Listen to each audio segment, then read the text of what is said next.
करूंगा कन्या लग्न की 2025 होरोस्कोप की वीडियो को अंत तक देखिए। क्या आपका love, health, finance, career, challenging time क्या है, डबल ट्रांजिशन थ्योरी आपके चार्ट में कहां लगेगी, कैसी रेमेडी रहेगी और फाइनली कैसा रहने वाला है आपका 2025। 6 नंबर लग्न में लिखा होगा। शनि आपके सप्तम भाव में, राहु आपके छठे भाव में, केतु आपके 12वें भाव में और बृहस्पति आपकी कुंडली में थर्ड घर से निकल के कुंडली के 10वें भाव में आएंगे।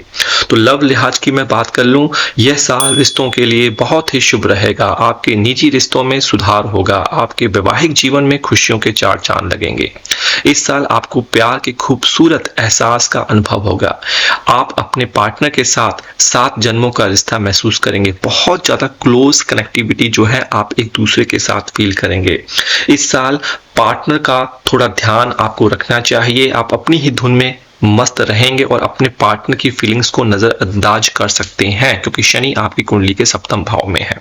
ठीक है, हो सके तो इस साल अपने पार्टनर के साथ एक ट्रिप प्लान करें। एक दूसरे के साथ क्वालिटी टाइम बिताने से आप एक दूसरे को अच्छी तरीके से समझ सकते हैं। बहुत बढ़िया। अगर आप प्राइवेट नौकरी में हैं तो आपके नए मौके मिलेंगे। नौकरी पेशा लोगों के लिए ये वर्ष बेहतरीन रहने वाला है।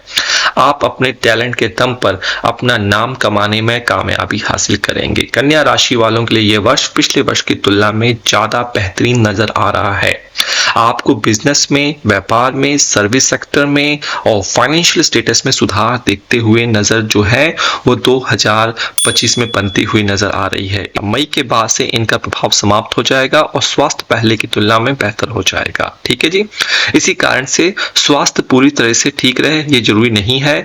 इस वर्ष पिछले साल की तुलना में 2024 की तुलना में थोड़ा सा समस्या आ सकती है, विशेषकर कमर या कमर के निचले हिस्से में यदि किसी तरह की तकलीफ होती है तो लापरवाही आपको यहाँ पे नहीं करनी है। ऐसा अपेक्षाकृत अधिक मददगार नजर आ रहा है। सप्तमेश बृहस्पति भाग्य भाव में है। स्वाभाविक है कि आपके पुण्य कर्मों से आपकी कुंडली के अनुसार आपको योग्य और धार्मिक स्वभाव वाला जीवन साथी मिल जाए।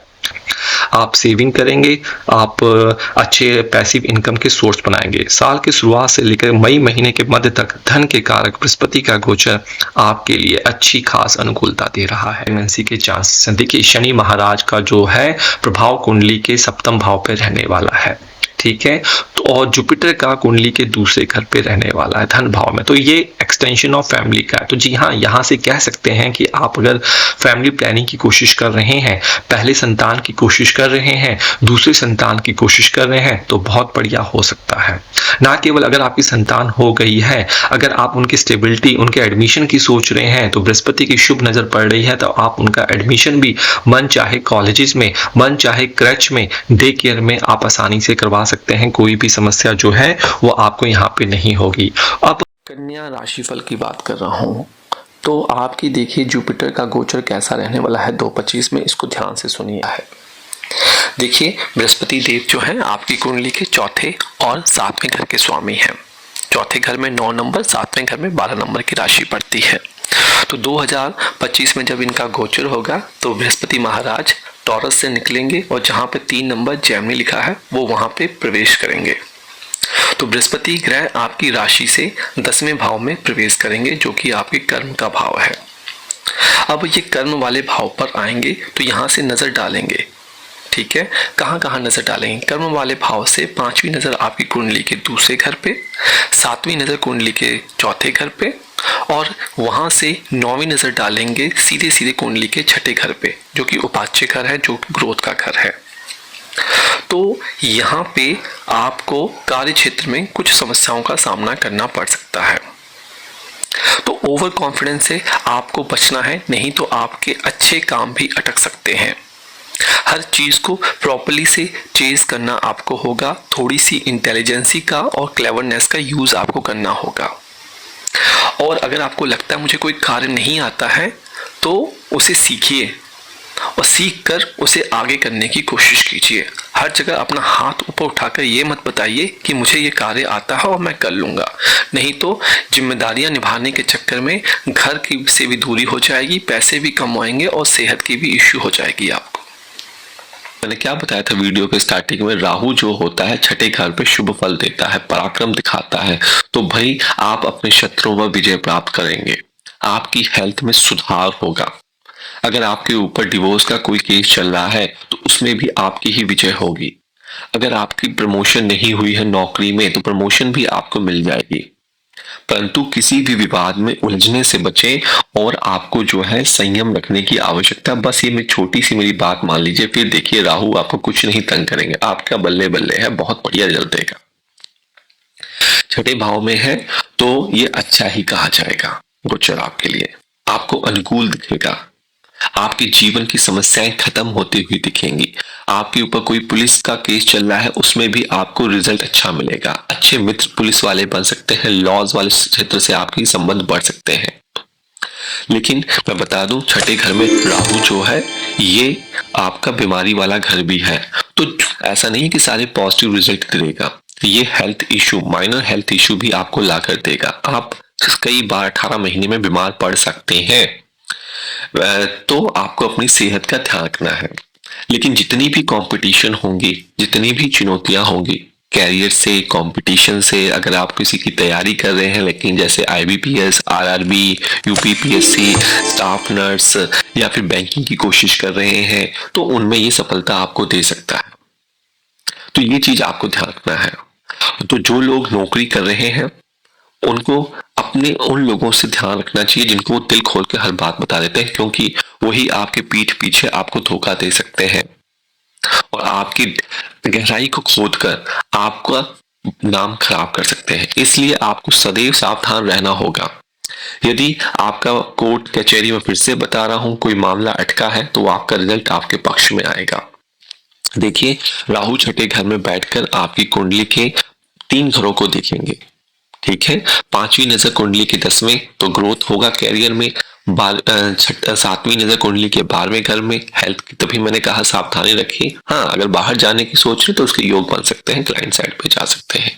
और अगेन वाणी दोष लगता हुआ दिख रहा है, क्योंकि 9वीं नजर आपकी कुंडली के दूसरे घर पे पड़ेगा, जहां पे वाणी दोष और फ्लो ऑफ इनकम थोड़ा सा कम हो सकता है और थोड़ा सा बढ़ा भी सकते हैं।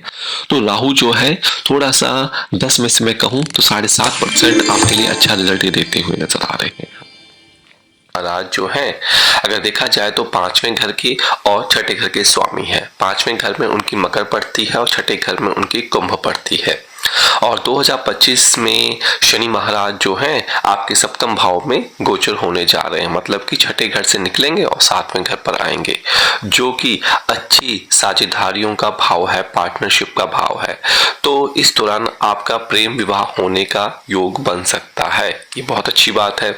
अगर आप किसी से प्रेम करते हैं तो आपका प्रेम जो है फलीभूत हो सकता है और आपको प्रेम विवाह हो सकता है।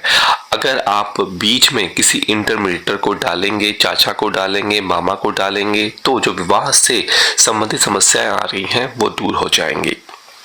तो 2025 में शादी के और पार्टनरशिप के लिए बहुत अच्छे योग आपके बनते हुए नजर आ रहे हैं। अगर आप लोन लेकर कोई पार्टनरशिप करना चाहते हैं या फिर एंटरप्रेन्योरशिप का काम करना चाहते हैं, बहुत बेहतरीन टाइम है, आगे बढ़िए। तो आपकी मैरिड लाइफ और आपकी पार्टनरशिप, क्योंकि 7वां घर इसको रिप्रेजेंट करता है, दोनों ठीक तरीके से चलने वाले हैं।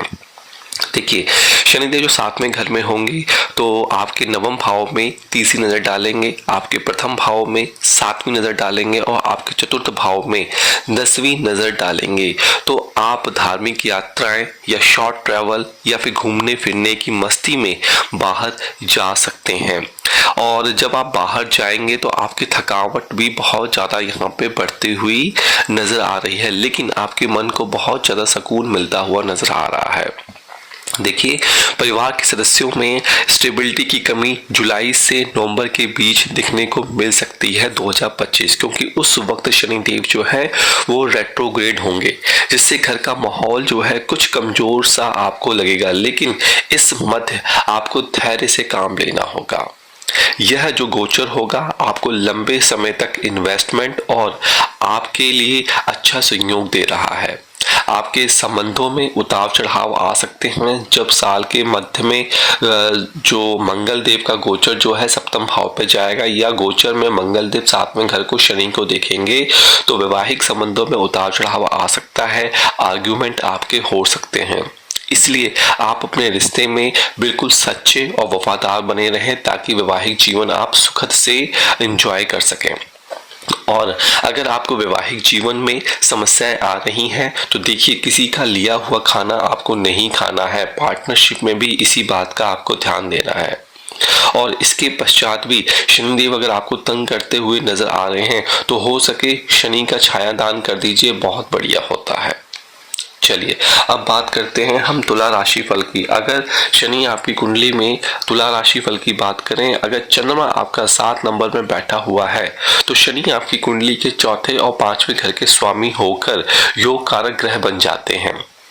शनि का 1 नंबर जो मकर है वो आपके चौथे घर में और कुंभ जो है आपकी कुंडली के 5वें भाव में पड़ता है। और इस साल यह जो शनि है आपके 5वें घर से, जो कि प्रेम भाव का था, जिसमें अभी तक आपको रुकावट